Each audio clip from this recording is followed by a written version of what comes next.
Programme time line सां गॾु आऊं आहियां असद मुमताज़ रे। नाज़रीन, हाणे सिंध सेक्रेटेरिएट सिंधियुनि जो सेक्रेटेरिएट थी वियो आहे ऐं मुराद अली शाह तासुब जो रवैयो अपनाए पियो। उन सां गॾोगॾु मुराद अली शाह जेको चए पियो उहो कुझु वक़्तु अॻु में लंडन मुतहदा लंडन जो अॻुवाण जीअं मुराद अली शाह चए थो त सिंध सिंधियुनि जी आहे। इहा प्रेस कॉन्फ्रेंस कई आहे गुज़िरियल ॾींहुं ANP जे अॻुवाण ऐं सेनेटर शाहिद सैयद साहब। हाणे शाहिद सैयद साहब खां इहो मालूम करिणो आहे त इहो सिंध सेक्रेटेरिएट कहिड़े बुनियाद ते सिंधियुनि जो सेक्रेटेरिएट थी वियो आहे। असां त कॾहिं इहो कोन चयो आहे त पेशावर जो सेक्रेटेरिएट जेको आहे, पख्तूनख्वा जो सेक्रेटेरिएट जेको आहे उहो पठाणनि जो थी वियो आहे, बलोचिस्तान जो सेक्रेटेरिएट बलोचनि जो थी वियो आहे, या इस्लामाबाद लाइ असां इहो कॾहिं कोन चयो आहे त उहो पंजाबियुनि जो या कंहिं ॿी क़ौम जो सेक्रेटेरिएट थी वियो आहे। त पोइ इहो सिंध जे सेक्रेटेरिएट ते अहिड़ा एतिराज़ छो, अहिड़ा इल्ज़ाम छो? इन मामले ते ॻाल्हाईंदासीं। हिन असांखे प्रोग्राम में जॉइन कयो आहे ANP जो अॻुवाण शाहिद सैयद साहब। शाहिद साहब, प्रोग्राम में खुश आमदीद। थैंक यू भैया। शाहिद साहब, आपको क्यों लगता है कि ये सिंध सेक्रेटेरिएट जो है वो सिंधियों का सेक्रेटेरिएट है? अगर आपको पीपल्स पार्टी के साथ मसाइल हैं, अगर आपको पीपल्स पार्टी की हुक्मरानी के साथ मसाइल हैं, वो अलग हो सकता है। किसी कौम को इस तरह से हिट करना आप नहीं समझते कि ये दुरुस्त नहीं है?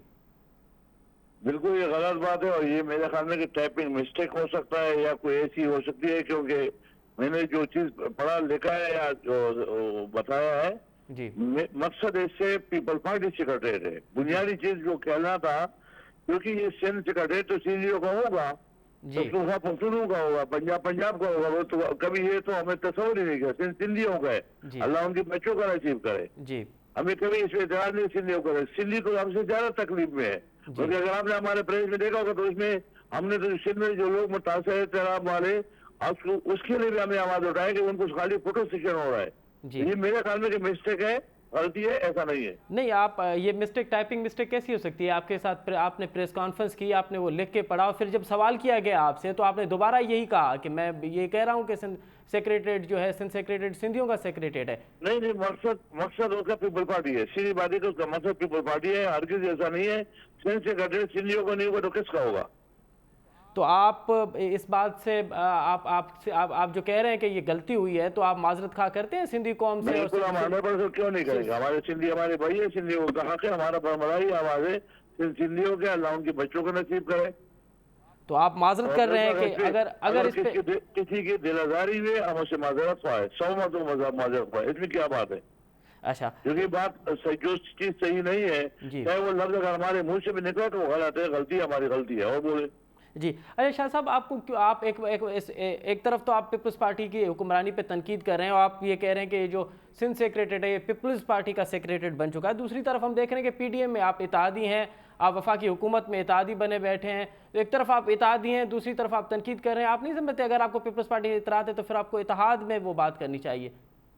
ये जो शिकायत है, आपकी बात दुरुस्त है। या मैं अपने मरकजी कायदीन को भी बताया हुआ है कि हमारे साथ यहाँ पे ज्यादती हो रही है, यहाँ पे हमारे डोमिसाइल का प्रॉब्लम है, हमारे शनाख्ती कार्ड नादरा का मसले है, हमारे साथ मसाइल तो बहुत सारे, कच्ची आबादी के मसाले, और ये वो मसाइल सिर्फ हमारे साथ नहीं है, पूरा कराची में सारी कौमियतों के साथ है। ये जो बंदा पीपल पार्टी में है तो वो सही है, अगर पीपल पार्टी में नहीं है तो उसके लिए जो नुमाइंदे उनको अपना हक नहीं मिलेगा। लेकिन जो पीपल पार्टी का बंदा हो गया तो उनको पढ़ने मिलेगा और उनके खराजात काम में होते हैं, और वो भी सिर्फ करेक्शन के हद तक है। तो हमारी तनकीद है और हम बरमरा के थे और वज़ीर आला से हम कहते। नहीं तो फिर आपको डोमिसाइल पे क्या एतराज़ात हैं? डोमिसाइल, अगर जाहिर है इस धरती का किसी के पास डोमिसाइल नहीं होगा तो उसको तो फिर जॉब करने और दीगर मामलात में उसको तो वो मरात नहीं मिलेगी ना जो यहाँ के धरती के रहने वाले बेटों को मिलेगी।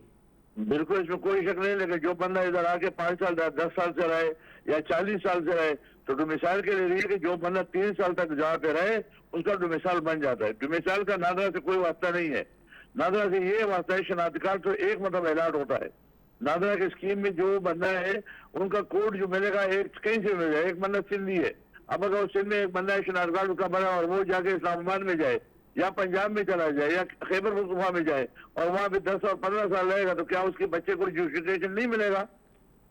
ये तो ठीक है, चलो एजुकेशन वाले हवाले से भी तो सबसे पहले हक तो शाहिद साहब उसका है ना जो यहाँ रह रहा है, जो यहाँ पे सन ऑफ सोयल है।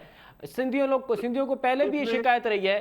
शाहिद साहब सवाल सुन ले, सिंधियों को ये शिकायत रही है कि उनकी जो नौकरियाँ हैं वो पेशावर, कोयटा और पंजाब के जो शहर में रहने वाले जो शहरी हैं वो यहाँ आके उनके डोमिसाइल पे, यहाँ के उनकी कोटा पे नौकरी कर रहे हैं। तो आप नहीं समझते कि ये भी सिंधियों के हक पे डाका डालने के बराबर है कि अगर गुजरात का लोग यहाँ जाली डोमिसाइल बना के नौकरी करेगा तो फिर खैरपुर और मलीर और जेकबाद का शहरी तो इस पे एहतजाज करेगा ना कि उसका सूबा है, उसको नौकरी मिलनी चाहिए। देखो, आपकी बात उस हद तक दुरुस्त है कि अगर कोई जाली मिसाल बना के करे तो गलत है जी। लेकिन अगर एक बंदा ओरिजिनल यहाँ पे आए या 20 साल 25 साल नौकरी करे, सर्विस करे, यहाँ पैदा हो जाए, यहाँ बड़ा हो जाए, तो उनको तो मिसाल नहीं मिलेगा या उनका हक उनके नहीं बनेगा। एक बंदा चलो आ गया माइग्रेट कर जो वहां जाए, चाहे पंजाब जाए, चाहे खैबर पख्तूनख्वा से आया या यहाँ से सिंध से भी कोई बंदा जाएगा, तो क्या वहाँ पंजाब में उसको मुलाजिम या नौकरी जब वहाँ 20 और 30 साल रहेगा तो क्या उनके बच्चे का हक नहीं होगा कि वहाँ एजुकेशन करे, हेल्थ करे, नौकरी करे, उसको नहीं मिलेगा। लेकिन शाहिद सईद साहब, अगर इसी बंदे का, पेशावर वाले बंदे का, पेशावर का भी डोमिसाइल बना हुआ है और कराची का भी डोमिसाइल बना हुआ है, तो आप नहीं समझते ये भी गलत है, ये भी इलीगल है? 100% गलत है। मैंने तो आपको बोला था गलत डोमिसाइल बनाएगा तो मैं आपके बात की फेवर वो नहीं होना चाहिए। गलत डोमिसाइल बना के या किसी का भी हक ले वो गलत है, लेकिन एक बंदा अगर 40 साल से आगे इधर हो गया, पैदा हुआ, बड़ा हुआ, मर गया और यहीं पे उसके मरना और जीना है, यहाँ उसकी कारोबार है, वहाँ पे बिजनेस है, वहाँ इसमें अच्छा बुरा सब में है, तो वो उसके बच्चे को हक क्यों ना मिले, उनको रोजगार क्यों ना मिले? क्या बाहर हमारे लोग तो यूरोप जाते हैं, वो तो अंग्रेज का मुल्क है, मुसलमान का मुल्क में नहीं है, लेकिन उनको जो रोजगार भी मिलता है, एजुकेशन मिलता है, वहाँ तो कोई कतरा नहीं है। ठीक है, लेकिन शाहिद सईद साहब, आप थोड़ा सा बात को आगे बढ़ाते हैं। आपने अपनी प्रेस कॉन्फ्रेंस में अफगानियों का भी जिक्र किया और यहाँ की सिंध हुकूमत अगर जो इलीगल अफगानी हैं उनके खिलाफ ऑपरेशन कर रही है, उनको अपने मुल्क भेज रही है, उनको जो यहाँ पे दीगर जराइम में मुलविस हैं उनको गिरफ्तार कर रही है, तो उस पर आपको क्या तकलीफ हो रही है? मेरे प्यारे भाई, मुझे तकलीफ उसमें नहीं हो रही जो इलीगल है वो भी जाए, जो इधर चाहे वो पाकिस्तानी क्यों ना हो, चाहे कोई यहाँ खैबर पख्तूनख्वा पेशावर का मर्दाना मैं खुद क्यों ना हूँ, अगर मैं कानूनी काम में मुलव्वस हूँ तो मुझे तो यहाँ रहना नहीं चाहिए, मुझे जेल में डाले। लेकिन जो बंदा, जो लोग अभी आ रहे हैं अफगानी, ये आ कैसे रहे? हमें बुनियादी मसला है कि इनको इन्होंने कमाई का जरिया समझा हुआ है। ये 150 पोस्टों को क्रॉस करके यहाँ पे आता है, कैसे आता है? उनको नहीं छोड़े, वहां पे मना करे, कोई रूल कानून को तरीका रखे कि भाई इस डॉक्यूमेंट के बगैर आप नहीं आओगे। तो जब ये लोग पैसे ले लेके यहाँ छोड़ते हैं तो यहाँ जेल में डाल देता है। फिर उसके आड़ में जो लोग ओरिजिनल 50 साल से इधर है, 40 साल से इधर है, उनकी शनाख्ती कार्ड में उसके साथ है, सारे डॉक्यूमेंट में उसके साथ है, उनको भी डाल देता है। तो आप तो पैसों का धंधा चल रहा है। तो आप कह रहे हैं कि अफगानियों को सामने रख के पख्तूनों को जेल में डाला जा रहा है, उसको गिरफ्तार किया जा रहा है? बिल्कुल, और अफगानियों को भी यहाँ आने नहीं चाहिए, आना नहीं चाहिए, उनको आने नहीं देना चाहिए। ये 150 बॉर्डर कैसे करा, जो बने हुए चौकियां बनी हुई कैसे क्रॉस करता है?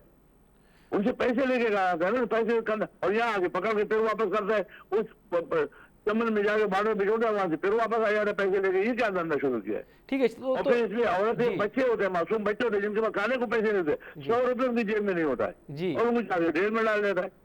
एक जोड़ा कपड़े उसके बाद नहीं होता है। जी, तो शाहिद सईद साहब, आप ये कहना चाहते हैं कि अगर जो इलीगल अफगानी यहाँ रह रहा है उसको अगर गिरफ्तार किया जा रहा है तो आपको कोई मसला नहीं हो उसके साथ? बिल्कुल नहीं हो, उसमें खुशी होगी, आप मुझे खुशी होगी, नहीं होना चाहिए। अच्छा, लेकिन कोई बंदा ना हो। अच्छा, अगर कोई अफगानी यहाँ पे रह रहा है और हुकूमत ने फैसला किया है कि अफगानियों को अपने देश में भेजा जाए, उनको यहाँ से डिपोर्ट किया जाए, तो आपको उसके साथ भी कोई मसला नहीं है? अगर इल्लीगल कानूनी, अगर एक बंदा गवर्नमेंट पाकिस्तान ने उसको क्या या उनका शनाख्ती कार्ड बना हुआ है या उधर 40-50 साल से वीजा लिया हुआ है, यहाँ पे कानूनी तकाजे आईनी पूरे किए, तो उनको फिर क्यों वहां भेज रहे हो? तो शाहिद साहब, आप नहीं समझते कि अब तो अफगानिस्तान के वो मामलात भी नहीं है? एक मिनट, यहाँ पे हमारे लोग दुबई में बैठे हैं, सऊदी अरब में बैठे हैं, उनको भी सब निकाल दे, फिर पाकिस्तानियों को निकाल दे, ऐसा कैसे? लेकिन दो मसले हैं ना शाहिद साहब, दो मसले हैं। अगर अब दुबई में बैठे हैं, सऊदी अरब में बैठे हैं, अगर अब 30 साल से बैठे हैं तो हमें वहाँ की शहरियत नहीं मिल रही, हमें वहाँ पे डोमिसाइल नहीं मिल रहा, जो आप डिमांड कर रहे हैं कि अगर 30-40 साल यहाँ पे रह रहा है तो उसको शहरियत तो डोमिसाइल। कोई हमारा डोमिसाइल यहाँ पे ये नहीं कहा उसको नेशनलिटी दे। जो कानूनी तरीके है, जो आपके रूल है, जो आपने इस्लामाबाद से बैठ के जो फैसले किए उस पर इम्प्लीमेंटेशन करे। इल्लीगल माइग्रेट कोई भी हो, कहीं से भी, अफगानी क्या हो, दूसरे मुल्क का भी हो, किसी को ना छोड़े। तो शाहिद साहब, आप नहीं समझते कि अब तो अफगानिस्तान में अमन हो चुका है, अब तो हमारे इस्लामी बिरादरान की वहाँ पे हुकूमत है, तो अब जो अफगानी यहाँ रह रहे हैं उनको अपने देश जाना चाहिए? मैं आपसे पहले ये कहता हूँ बिल्कुल जाना चाहिए, बिल्कुल जाना चाहिए, गैर कानूनी तरीके पे कोई इधर ना रहे। तो आप अगर रहे तो अपना पाकिस्तान का रूल और सब चीजों को फॉलो करके उस पर रहे, जो मुल्कों का तरीका होता है माबेन, वो तरीका तय किया जाए और उस पर इम्प्लीमेंटेशन किया जाए। तो आप कह रहे हैं अपने अफगानी बिरादरान को कि अब वहाँ अमन हो चुका है, अब ये धरती उनको वैसे भी उनको ये जाना ही है, तो अब ज़रा अपने मुल्क चले जाएं, ज़रा यहाँ हमें भी अमन से रहने दें और ख़ुद भी जाके वहाँ अमन से रहें। भाई साहब मैं यही तो आपको कह रहा हूँ कि हम किसी मुल्क को भी नहीं जा रहे वो आगे किसी दूसरे मुल्क में गैर कानूनी तरीके से रहे या गलत कामों में मुलव्वस हो जाए। हम बिल्कुल नहीं जाते। हम यहाँ अमन चाहते, भाईचारा चाहते, मोहब्बत चाहते। और पाकिस्तान को हमारे पास अपने खुद हजारों मसाइल है, हम अपने मसाइल को पूरा नहीं कर सकते। तो ये आपके पाकिस्तान मुल्क का हुकूमत पाकिस्तान का काम है जी, ये रियासत का काम है जी कि अपना आईनी तराजा और कानून क्या है जी, आपने उसको वीजा बंद कर दो ना आने दे जी। लेकिन अगर आपने उसको दिया हुआ है कि वीजा भी दे और आपने उसको माजरीन कार्ड भी रखा हुआ है और माजरीन के कार्ड पे आप पैसे भी ले रहे हो, तो फिर तो आप उसको बिठाओगे जी। जब माजरीन के ऊपर आप क्यों पैसे ले रहे हो? माजरीन को आप क्यों अलाउ कर रहे हो? माजरीन को भी अलाउ ना करो। जब आपका मुआहदा मुल्क है, जो मुआहदा है उस मुआहदे पे चले। तो शाहिद साहब मुल्क तो फिर बहुत बड़ा है, हमारा मुल्क तो हमारा पेशावर से शुरू होता है, तो आपकी सकाफत भी एक है, ज़बान भी एक है, तो ये जो अफगानी लोग हैं उनको KPK में जगह क्यों नहीं मिलती है? कराची ही इनकी तरजीह क्यों होती है? ये सवाल आपके मित्रों से मैं भी यही कर रहा हूँ, ये इधर क्यों आते नहीं आए? ये कि जाहिर पाकिस्तान में आ रहा है, पाकिस्तान में गवर्नमेंट पाकिस्तान उसको वीजा देता है, आप उस पर लिखवा के दे दो कि इसको सिर्फ खैबर पख्तूनख्वा में रहे या ना है, लिख के दे दो ना। क्यों है पाकिस्तान को वीजा दे दो? उनको सिर्फ पंजाब का वीजा दे दो, खैबर पख्तूनख्वा का दे दो, सिंध का वीजा ना दो। तो शाहिद साहब अब तो आपकी हुकूमत है, वफा की हुकूमत है, अब तो आप उनके इत्तेहादी हैं। हुकूमत इत्तेहादी है, हमारी कोई मिनिस्ट्री नहीं, हमारी कोई तो आप वहाँ के इत्तेहादी हैं, आप ये बात रखें ना अपना वफा की हुकूमत। इत्तेहादी तक ही रोको जी, हमारी हुकूमत नहीं, हम इत्तेहादी है।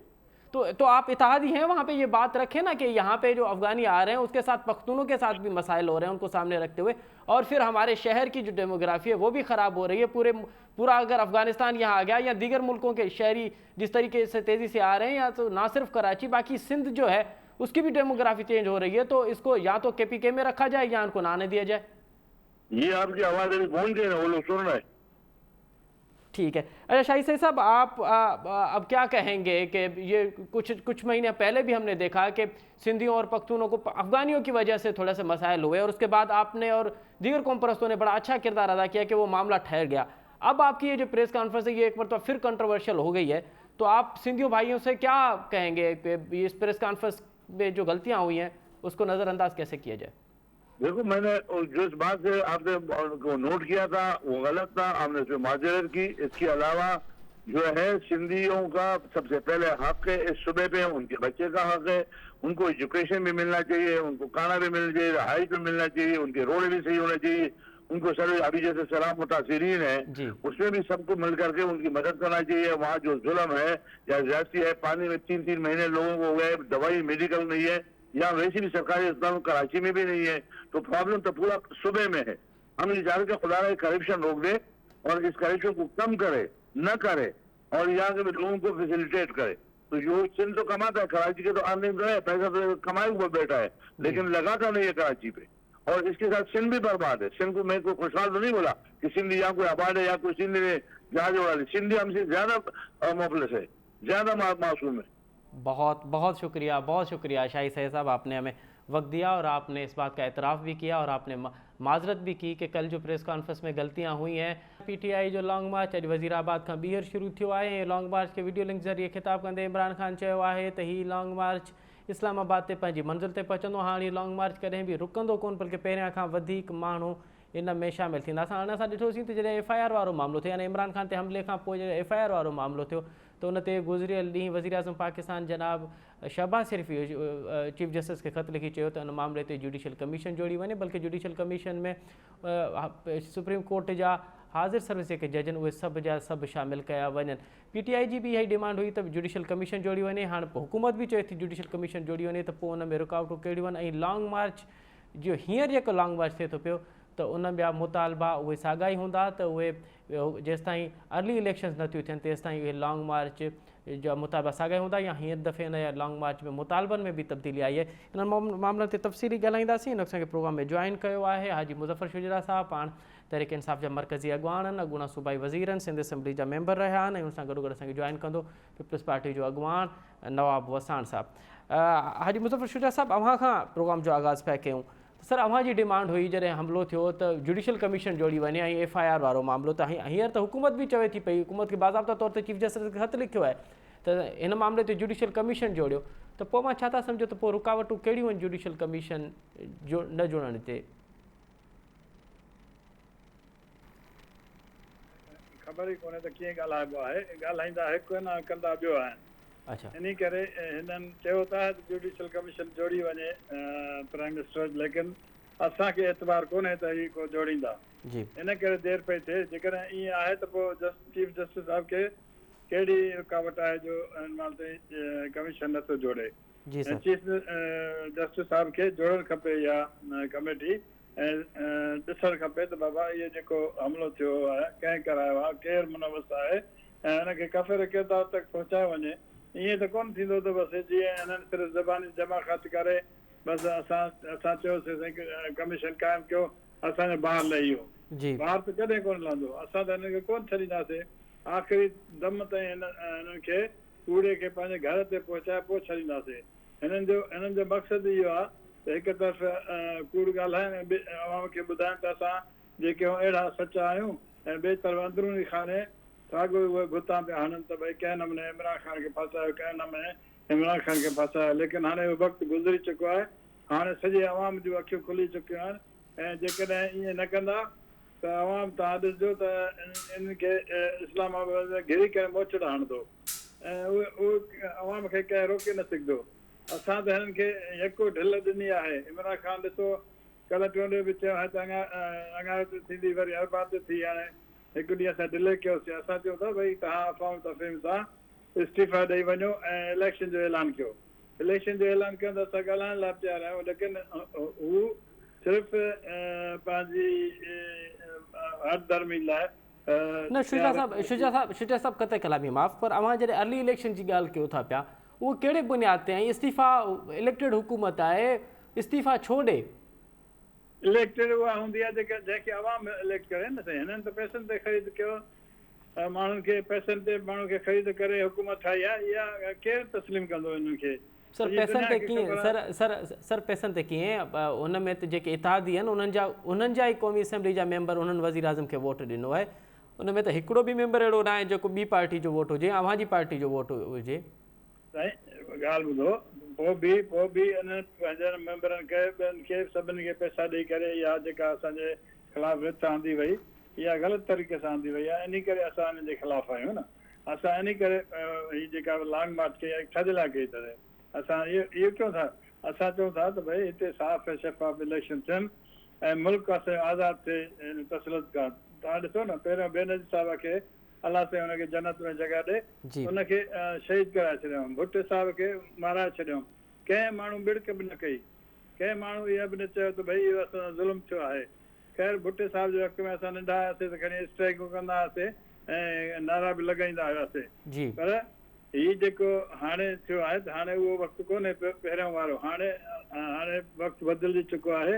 हाणे जेके इहे कमु कनि था पिया उन्हनि खे वाइको ज़रूरु थियणु खपे, ऐं वाइको थींदा त पोइ पाकिस्तान तरक़ी कंदो। ऐं पाकिस्तान जी तरक़ी में रुकावट में इहे हाल आहिनि त हू तरक़ी पाकिस्तान न थिए, ऐं पाकिस्तान तरक़ी इंशाअल्लाह ताला कंदो। पर मुज़फ़र साहिब अव्हां जी हुकूमत त आइनी तरीक़े सां अदम एतमाद जे करे वई आहे। उन अदम एतमाद में अव्हां जी पार्टी जो को बि मेंबर उन में शामिल न हो, अपोज़िशन जूं पार्टियूं हुयूं, ऐं अव्हां जा इतिहादी जेके आहे उहे अव्हां खां नाराज़ थी विया, उनखे अव्हां परचाए न सघियो। उन सां जेके अव्हां मुतालबा कया उन ते अव्हां जी हुकूमत पूरी कोन लथी, ऐं अव्हां जी हुकूमत वई उन में असांजा इतिहादी MQ आहे न। जी MQ तव्हांखे ख़बर आहे पैसे जी पुट आहे। हुनखे जेको दाणो विधो ओॾे वेंदी। MQ जेको दीन ईमान आहे छा? पोइ सर अव्हां सां MQM 4 साल तक़रीबन 4 साल गॾु रही, 3 साल 3.5 साल गॾु रही। अव्हां सां कीअं रही? अव्हां सां बि पैसे जे बुनियाद ते गॾु रही, अव्हां हुनखे पैसा ॾींदा हुयो? असां सां पंहिंजे मुफ़ादनि जे करे गॾु रही। 3-4 मिनिस्ट्रियूं ॾिनिसीं असां हुननि खे, ऐं हुन खां पोइ हुननि खे चयोसीं असां कराची लाइ बि सभु कुझु कयूं था, हैदराबाद कयूं था, सक्कर लाइ कयूं था, ऐं सॼी सिंध लाइ कुझु कंदासीं। इन करे असां सां गॾु हुयूं। पोइ जॾहिं जेके हुकूमत असुलु हलाईंदा आहिनि उन्हनि MQM खे चयो, छो जो उहे पठू हिननि जा, त उन्हनि चयो त उन बदिलजी वेही रहिया। MQM खे हाणे बि तव्हां सुभाणे बि जेके दाणो विझो, सुभाणे बदिलजी हिन हुकूमत छॾे ॿी हुकूमत में शामिल थी वेंदा। MQM जो को दीन ईमान कोन आहे, तॾहिं त हाणे हिते कराची में MQM वारा मोचड़ा खाइनि था पिया, माण्हुनि बाक़ाइदा हुनखे मोचड़ा आया आहिनि। अच्छा मुज़फ़्फ़र साहब, हाणे हिकिड़ी ॻाल्हि जेका सियासी तजु निगार बि कनि था पिया, आवाम बि ॻाल्हि सम्झे थी पई त इमरान ख़ान जॾहिं इक़्तिदार में हो त हुनजी ॿोली ॿी हुई, इक़्तिदार खां अॻु में यानी अरिड़हं खां अॻु में हुनजी ॿोली ॿी हुई, हाणे जॾहिं आयो आहे त हुनजी ॿोली ॿी आहे। ईअं छो आहे? तव्हां जॾहिं अपोज़िशन में आहियो तव्हां जूं ॿोली में तब्दीली थी वञे, अव्हां जा रवैया बि तब्दील था थी वञनि, अव्हां जॾहिं हुकुमरानी में आहियो त पोइ अव्हां आवाम खां परे हो। अहिड़ी ॻाल्हि कोई कोन्हे साईं, असांजी पॉलिसियूं अहिड़ियूं आवाम जे लाइ फलाह बहबूद लाइ सुठियूं हुयूं। असांजूं त अहिड़ियूं पॉलिसियूं 10 लख रुपया केरु थो ॾे हर फैमिली खे मेडिकल अलाउंस, ॿिया बि अहिड़ा घणा असांजा सहायता जा प्रोग्राम हुया, जंहिं करे असां आवाम जे लाइ कोशिशि कईसीं पिया। इहो कंहिं चयो त असां आवाम जे ख़िलाफ़ु ॻाल्हाईंदा आहियूं? इहा ॿिटी पॉलिसी त ॿियूं पार्टियूं कंदियूं आहिनि। पर मुज़फ़्फ़र साहब, अव्हां 2011 खां अॻु में असांखे वाइदो कयो 50 लख घर जो, 2 करोड़ नौकिरियुनि जो, करोड़ नौकिरियुनि जा, उहे तव्हां 4 साल में पूरा कोन करे सघियो। अव्हां त हिकिड़ो बि घर कोन ठाराए ॾिनो। अव्हां त ताकी अव्हांजी हुकूमत में त माण्हुनि जूं नौकिरियूं वयूं, माण्हुनि जूं त नौकिरियूं चट थियूं, उन्हनि जी जेका ज़िंदगी जा मयार आहिनि उहे हेठि अची विया, माण्हू बेरोज़गार थी विया, महांगाई तमामु चोट चढ़ी वई। इहो तव्हां ॾिसो त इंटरनेशनल जेका उन्हनि ऑर्गेनाइज़ेशन आहे उन सर्वे कई त हुन में चयो त घटि में घटि अनएम्प्लॉयमेंट पाकिस्तान में आहे, 4.5% अनएम्प्लॉयमेंट आहे। इन जो मक़सदु इहो त अवाम खे नौकरियूं मिलियूं आहिनि न साईं, अवाम खे नौकरियूं कीअं न मिलियूं आहिनि। पर असां इहो कोन कयोसीं ॿियनि पार्टियूं वांगुरु त सभु नौकरियूं जेके पंहिंजे जियालनि खे ॾियूं या पंहिंजे माण्हुनि खे ॾियूं, असां त मेरिट ते छॾियोसीं। हाणे तव्हां सोचो ग्रीन लाइन में 6000 माण्हू भर्ती थिया, यकीन कयो त हिकिड़ो बि PTI जो माण्हू कोन्हे हुन में। 6000 माण्हुनि में हिकिड़ो PTI जो न वेहंदा आहिनि। असां पाण वर्कर असां त नाराज़ आहिनि त भई 6000 माण्हू तव्हां कया आहिनि त असां छा माण्हू न आहियूं छा असांखे न कयूं? असां चयोसीं मेरिट ते जेको ईंदो त भली अचे। हाणे इहे अहिड़ा कम सुठा शुरू कयासीं ऐं पाकिस्तान तरक़ी जी राह ते गामज़न हुयो। ऐं तव्हां ॾिसो त इंडस्ट्रियूं एॾियूं तरक़ी करे पियूं ऐं इंडस्ट्री पूरे दुनिया में असांखे घणा ऑर्डर मिलिया पिए कपिड़े जे ठाहिण लाइ। इन करे असांजो मुल्क तरक़ी पियो करे। हे जेके चोर अची विया आहिनि हाणे, त चोरनि जे करे असांखे हाणे पाकिस्तान खे तकलीफ़ आहे ऐं असांखे तकलीफ़ आहे। चोर जेकर हिनखे वक़्तु पियो त ही मुल्क खे विकिणण लाइ तयारु। अच्छा मुज़फ़्फ़र साहब, हाणे अव्हांजी मार्च ॿीहर मार्च जो आगाज़ थियो आहे ऐं इहा ई उमेदु आहे त ख़ैर आफ़ियत सां अलाह कंदो का वॾो डिज़ास्टर खां बची करे हीअ जेका मार्च आहे उहा अमुन सां शांती सां इस्लामाबाद पहुचंदी। अगरि इस्लामाबाद पहुची बि वञे इहा मार्च ऐं उते जो छा प्लान आहे अव्हांजो? इस्लामाबाद अगरि पहुची वञो, अव्हां हिकिड़े ॾींहं जो जलसो कंदव जीअं पीपल्स पार्टी जलसो कयो, जीअं मरियम नवाज़ जो जलसो थियो, या अव्हां उते हाणे वञी धरणो हणी वेही रहंदो त जेसि ताईं हुकूमत इस्तीफ़ा नथी ॾे अव्हांजो धरणो लॻल हूंदो? असांजो प्रोग्राम इहो ई आहे त जेसि ताईं उहे इस्तीफ़ा न बल्कि इलेक्शन अनाउंस कनि तेसि ताईं असां हुते इस्लामाबाद में हूंदासीं। असां न पीपल्स पार्टी जी लॉन्ग मार्च खे रोकियोसीं, न हुन ते गोलियूं हलाइसीं, न हुन ते आंसू गैस हलाइसीं, न नवाज़ शरीफ़ मरियम नवाज़ आई त असां हुन ते गैस हलाइसीं। तव्हां 25 तारीख़ ॾिसो त केतिरा हुननि गैस जा शेल असांजे माण्हुनि ते, औरतुनि खे असांजे गैस जा शेल लॻा, मर्दनि खे लॻा, ॿार वीचारा जेके आहे उहे उन्हनि खे शेल लॻा। त हिकु दफ़ो ॿीहर अव्हां रेड ज़ोन में वेंदो जीअं 2014 में असां ॾिठोसीं, तव्हां हिकिड़ो तवील तरीन उते धरणो ॾिनो, हाणे हिकु दफ़ो ॿीहर अव्हां उन तरफ़ वेंदो? इनशाअल्लाह असां हिननि खे भॼाए पोइ जान छॾींदासीं, ईअं न छॾींदासीं, चाहे कुझु बि करिणो पियो कंदासीं। छो जो ही चवंदा न गेहूं जेको आहे सिधी आंगुर सां न निकिरंदो आहे, ट्रेडी करणी पवंदी आहे। असांखे बि ट्रेडी करणी पवंदी आहे। हिनखे असां मारे मनाईंदासीं त इलेक्शन जो ऐलान कनि, जे इलेक्शन जो ऐलान न कयूं त असां बि हुननि खे कोन छॾींदासीं। वॾी महिरबानी मुज़फ़्फ़र शुजरा साहब, अव्हां पंहिंजी पार्टी जो मौक़िफ़ ॾिनो ऐं अव्हांजो चवणु इहो आहे त जेसि ताईं हीअ मामला सिधा नथा थियनि, जेसि ताईं इलेक्शन जो अनाउंसमेंट न थींदी, अव्हां इस्लामाबाद पहुचंदो, उते धरणो ॾींदो ऐं धरणे ॾियण खां पोइ जेसि ताईं इलेक्शन अनाउंसमेंट न थींदी अव्हां चओ था त अव्हां उते ई रहंदो। हाणे ॾिसणो इहो आहे त अव्हां उते केतिरो रही था सघो। हिन दफ़े के हालतूं आहिनि उहे 2014 जहिड़ियूं त असांखे नज़र कोन पियूं अचनि। 2014 में जंहिं तरीक़े सां हिडन हैंड्स जो चयो पियो वञे, हिडन हैंड्स जी अव्हांखे सपोर्ट हुई या ॿिया मामला हुया, उहे हिन भेरे नज़र कोन पिया अचनि। हिन भेरे हिकु इतिहादी आहिनि, उहे 14 पार्टियुनि जी 11 पार्टियुनि जी हुकूमत आहे, ऐं हिन भेरे नज़र ईअं पियो अचे त ॼण हिन भेरे अव्हां लाइ परेशानियूं जेके आहिनि उहे वधंदियूं। नवाब साहब प्रोग्राम में ख़ुशि आमदीद। नवाब साहब इहो ॿुधाइजो त मुज़फ़र शुजरा साहब चए थो पियो त हिन दफ़े जहिड़ा मार्च असां कयूं था पिया, अॼु जेको ॿीहर मार्च वज़ीराबाद खां शुरू थियो आहे उहो इस्लामाबाद पहुचंदो, इस्लामाबाद जो असांजो धरणो हूंदो, ओसि ताईं धरणो हूंदो जेसि ताईं हिननि जी हुकूमत ख़तमु नथी थिए ऐं हीअ इलेक्शन जो ऐलान नथा कनि। तव्हां सम्झो पिया त 2014 वारियूं हालतूं ॿीहर आहिनि ऐं PTI हिकिड़ो वॾो धरणो ॾींदी ऐं अव्हां इस्तीफ़ा ॾेई ॿीहर ऐलान कराईंदो अव्हां जी इत्तेहादी हुकूमत? ॾिसो, मूंखे ईअं न पियो लॻे इमरान ख़ान हिकिड़ो ज़िदी ॿार न हूंदो आहे, ज़िदी ॿार आहे। हिनखे सियासत इहो तरीक़ो कोन्हे, सियासत करण जो हक़ सभिनी खे आहे, जमहूरियत पसंदि एहतजाज करे सघे थो, पर हाणे जेको डायलॉग नथो करे ऐं जेको डायलॉग करण जो हुनजो मतिलबु इहो आहे त जेकी मां ॻाल्हि चवां उहा ओके हुजे, बाक़ी ॻाल्हि न हुजे।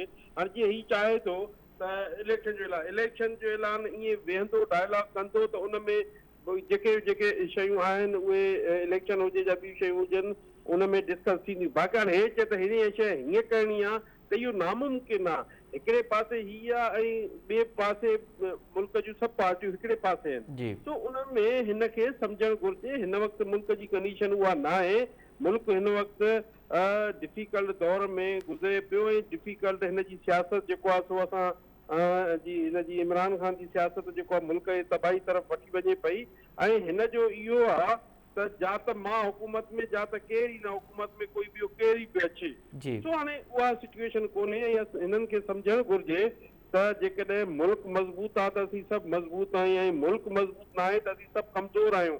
सो उनजे करे मुल्क खे जेतिरो मज़बूत कजे ओतिरो असां सभिनी जो भलो आहे। मुल्क हिकिड़ो पाकिस्तान हिकिड़ो अहिड़ो मुल्क आहे जंहिंमें अलाह साईं सभु कुझु ॾिनो आहे। सभ खां वॾी ॻाल्हि शहीद ज़ुल्फ़िकार अली भुट्टो हिन मुल्क खे एटम बम ॾिनो ऐं पाक अफ़वाह जेकड़ी बहादुर। अच्छा नवाब साहब, अव्हां हिकिड़ी ॻाल्हि कई त हिकु तरफ़ इमरान ख़ान आहे, ॿिए तरफ़ हुकूमत मुल्क जूं सभु पार्टियूं आहिनि, पर असां ॾिठोसीं त अकेलो इमरान ख़ान अव्हांखे मात ॾेई छॾी जॾहिं बाई इलेक्शन्स थियूं। उहो जंहिं हल्के मां बीहे थो पियो उहो हल्को खटे थो वञे, उहो जितां बीहे थो पियो उतां खटे थो वञे। उनजी मार्च में माण्हू तमामु घणा आहिनि। तव्हां नथा सम्झो? ॾिसो उन में जेको आहे सो असांजी जेके पाकिस्तान पीपल्स पार्टी तरफ़ां जेके 2 नामज़द थियल हुयूं हेठियूं असीं वॾी अक्सियत सां खटियूंसीं ऐं अक्सियत बि अहिड़ी त अहिड़ी मुल्तान जी सीट हेॾी वॾी खटीसीं ऐं ॿियो लयारी खटीसीं। ऐं ॾिसो पाकिस्तान पीपल्स पार्टी इंडेक्स आहे ऐं उहा रहंदी इंशाअल्लाह। ऐं असीं पंजाब में बि जेकॾहिं काथे बीहंदासीं त असांजो सुठो मार्जन हूंदो। ऐं हिन वक़्तु मूंखे जेको लॻे पियो त पाकिस्तान पीपल्स पार्टी इंशाअल्लाह उरूज ते आहे ऐं उरूज ते इन करे आहे की सभु दुनिया जूं जेके नज़रूं आहिनि पाकिस्तान पीपल्स पार्टी जे मथां आहिनि ऐं बिलावल भुट्टो ज़रदारी साहब जे मथां आहिनि। इन जे करे त बिलावल जमहूरियत जी ॻाल्हि करे थो। ॾिसो तव्हांखे हेॾी सिचुएशन जे बावजूदि इमरान ख़ान ते जेको हमलो थियो हुन बिलावल भुट्टो ज़रदारी साहब क्लियर कयो त न उहो इंसाफ़ थियणु घुरिजे चाहे केरु बि हुजे। उनखे जेको आहे सो कानून इहा सुठी ॻाल्हि आहे। इहा सुठी ॻाल्हि आहे त जीअं हमलो थियो त उन खां पोइ सभिनी पार्टियुनि जे लीडरनि मज़म्मत कई। हिकिड़ो ॾाढो सुठो मैसेज वियो, हिकिड़ो ॾाढो सुठो गेस्चर वियो त को बि माण्हू कंहिं बि हमले जी हिमायत नथो करे या सभिनी हुनजी मज़म्मत कयो। ॾाढो सुठो गेस्चर हो। पर PTI वारनि जो इहो चवणु आहे त जॾहिं असां इक़्तिदार में आयासीं, तव्हां खां अॻु में मुज़फ़र शुजरा साहब चयो पियो त असां जॾहिं इक़्तिदार में आयासीं असां पीपल्स पार्टी जी मार्च खे वेलकम कयोसीं। उहा मार्च इस्लामाबाद पहुती, नून लीग जी मार्च खे, मौलाना फज़लुर रहमान जी मार्च खे। हिननि खे असांजी मार्च खां आख़िर मसइलो कहिड़ो आहे? इहो त उनजो पॉलिटिकल राइट आहे, इंसानी राइट आहे त उहो पंहिंजो एहतजाज रिकॉर्ड कराइनि। ॾिसो सुजरा साहब जेकी ॻाल्हि कई उहा सुजरा साहब अलाए कहिड़े सेंस खां कई। ॾिसो ईअं न हूंदो आहे। लॉन्ग मार्च जो मतिलबु हूंदो आहे त जीअं ॾिसो असां आयासीं लॉन्ग मार्च कंदा आयासीं त असीं जेको आहे सो अची इस्लामाबाद में जलसो करे ख़तमु कयो। हाणे हीअ ईअं त कोन्हे तूं अचु जीअं असां कयोसीं तूं मुंहुं कर तूं अची वे। हाणे हीअ चए थो त मां इस्लामाबाद खे डिस्टर्बन कयां, इस्लामाबाद खे बंदि कयां।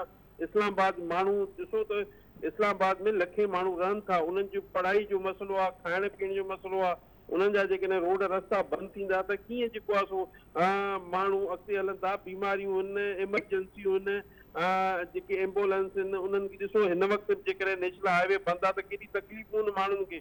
ग़रीब वीचारो परेशान आहे। तव्हां ॾिठी हूंदी सोशल मीडिया ते नफ़रत थी हले हिन जे ख़िलाफ़ु, इमरान ख़ान जे ख़िलाफ़ु। इन जे करे नफ़रत थी हले त हिन जी जेको रोड रस्ता ब्लॉक करणु इहो करणु माण्हू इन शइ खे डिसलाइक था कनि। हाँ, वोट जो जेसिताईं तालुक आहे उन बाद में उनखे ॾिठो वेंदो, बाक़ी हाणे जीअं रोड रस्ता बंदि करणु, कंहिं माण्हूअ खे तकलीफ़ ॾियणु, इहो बिल्कुलु ग़लति आहे। ऐं जेकॾहिं इहो कानून ईअं चए थो त पोइ मुंहिंजे ख़्याल में इन जमहूरियत में एहतजाज करणु सभिनी जो हक़ आहे, राइट आहे। उहे हिकिड़ो दफ़ो न 100 दफ़ा, पर रोड ब्लॉक करणु ऐं आर्मी इदारनि जे ख़िलाफ़ ॻाल्हाइणु इहो बिल्कुलु कोई बि कंहिंखे इजाज़त न ॾींदो की उहो अहिड़े तरीक़े सां करे जीअं इदारनि जे ख़िलाफ़ ई ॻाल्हाए पियो, इदारनि जे ख़िलाफ़ जेको चवनि पिया घटि वधि ॻाल्हाइनि पिया। इदारनि ते कुझु कंहिं KPK में जेको आहे सो उन ते कंहिं इदारे ते हमिलो कयो, इहो त कोई इजाज़त न ॾींदो इन्हनि माण्हुनि खे जेको अहिड़े तरीक़े सां अहिड़ी कनि हुकुमरानी ऐं बालादस्तीअ खे जेको आहे सो रिट खे चैलेंज करणु, इहो जेको आहे बिल्कुलु ग़लति आहे। जेको रिट खे चैलेंज कंदो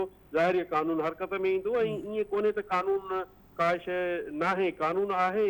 कानून जे तहत ही सभु कुझु एहतजाज करे सघनि था, कानून जे तहत ही सभु कुझु, बाक़ी हाणे कानून जी लताड़त हुकूमत हरकत में ईंदी आहे। हुकूमत कॾहिं बि कंहिंखे बख़्श न कंदी। वॾी महिरबानी नवाब वसाण साहब, मुज़फ़र शुजरा साहब। नाज़रीन, अवां ॿिन्ही पार्टियुनि जो मौक़िफ़ ॿुधो। हाणे ॾिसणो इहो आहे त अॼु की मार्च ॿीहर आगाज़ थियो आहे वज़ीराबाद खां, उहा इस्लामाबाद कॾहिं थी पहुचे ऐं उते पहुचण खां पोइ हू पंहिंजूं डिमांड्स रखी हिकिड़ो वॾो जलसो कनि था पिया, या मुज़फ़र शुजरा जी ॻाल्हि वांगुरु त हिकिड़ो तवील तरीन धरणो पिणु ॾिनो वेंदो जेसिताईं हुकूमत इस्तीफ़ा ऐं अर्ली इलेक्शन जो ऐलान नथी करे। हाणे ॾिसणो इहो आहे त इहो कॾहिं थो थिए। हिते प्रोग्राम जे वक़्तु पंहिंजी पुॼाणी थो पहुचे। असद मुमताज़ रेड खे ॾींदा इजाज़त, सदाईं गॾु।